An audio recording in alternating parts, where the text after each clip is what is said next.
So may dinala po sa ating Mio Sporty mga sir, no?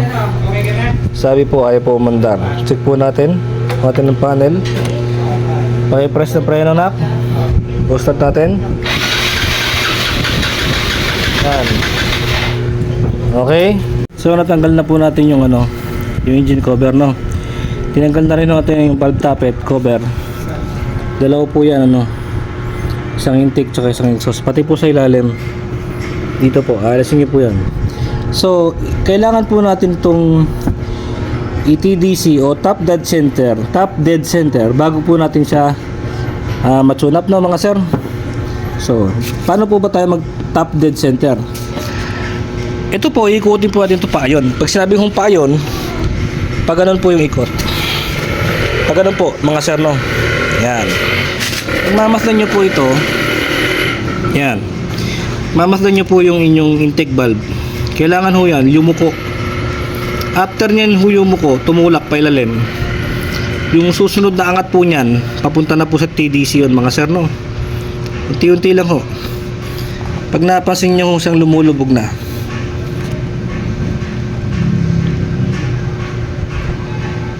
bakit gantong cellphone to?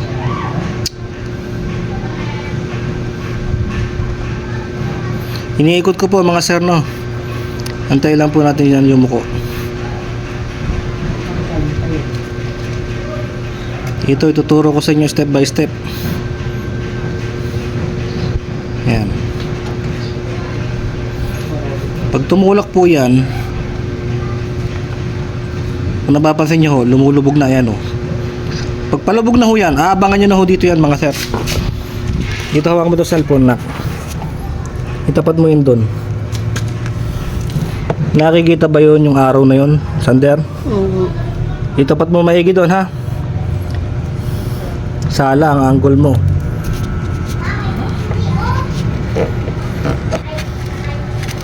Yun.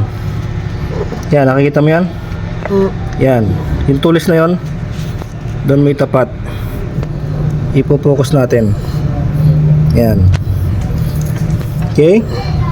Yung tulis na yon, aabangan nyo hutan yung guhit. Okay? Diretso pa rin ho tayo sa ikot. Nakikita ba? Hindi. Ito po.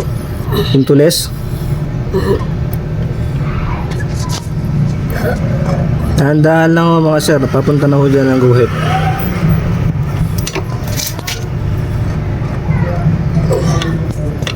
Layo, lampas na ata.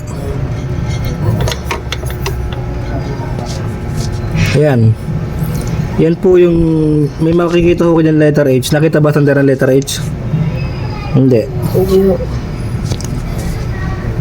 Yung kasunod na guhit po niyan, pa after ng letter H, yan na po yung top dead center niyan mga sir, no? Ako hindi mo makita eh. Yan mga sir, no? Yan. Yung guhit na yon, tatapat niya po yan. Yan, yan. After ho ng letter H, ayan po yung letter H, susunod na guhit, tatapat niya po dyan yung ating kuntil para mag TDC po siya. Ayan. After nakatapat na po siya, yun, dito ho, gagalawin niya po ito. Ayan, hindi po ako nagkamali. Ba?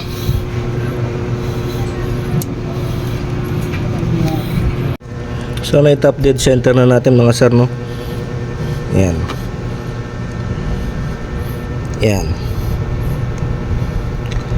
Pagkatapos po ng letter H, nandun po yung susunod na guhit.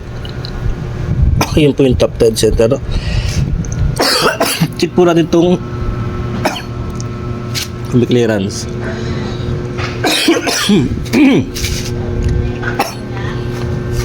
Pababa si Joe, may clearance. Okay po. Yung ilalim ganun din ho eh.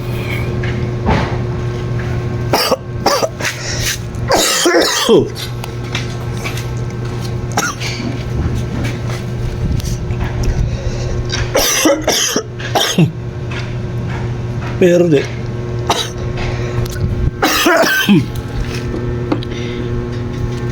Tik mo natin yung langis. Eyo.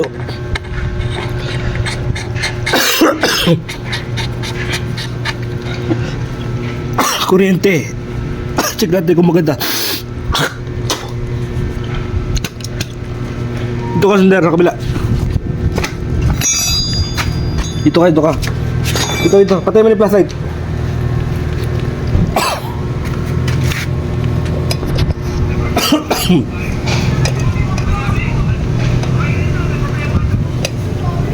Shit.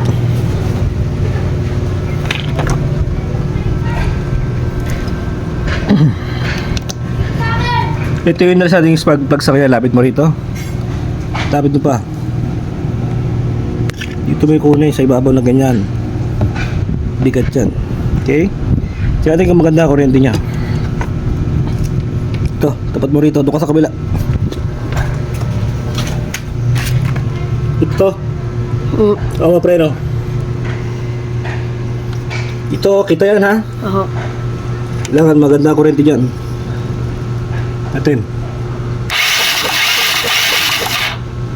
Ay, bukas na si Porkat. Saan na siya?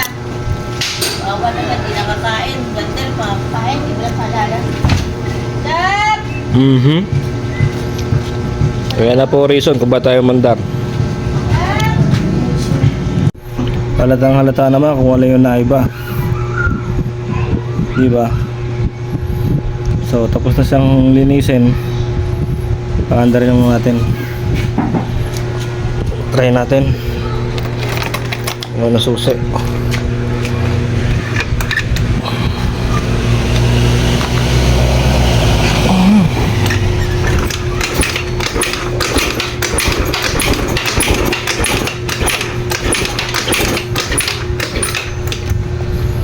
Chok.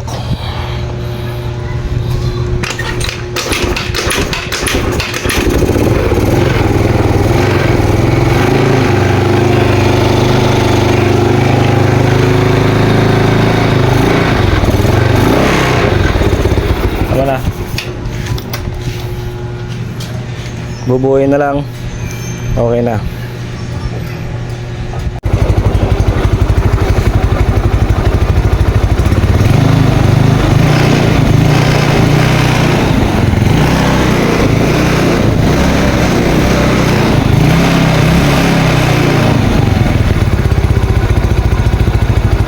Andar na siya, ang tanging diferensya lang carburetor. Bukod doon, wala na. Okay? Salamat sa lahat. Thank you.